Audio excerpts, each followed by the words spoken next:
வார்த்தை கவிதையும் கிடையாது. அட காதலிக்கும் ஆட்கள் போல கவிஞர்கள் கிடையாது. நீ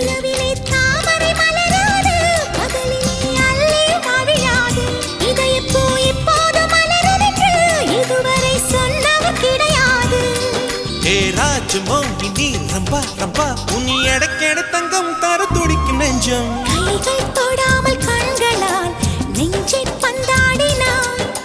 ரத்தம் வராமல் பார்வையால் என்னை துண்டாடினாய். மலரே ஒரு வார்த்தை பேசு இப்படிக்கு பூங்காற்று.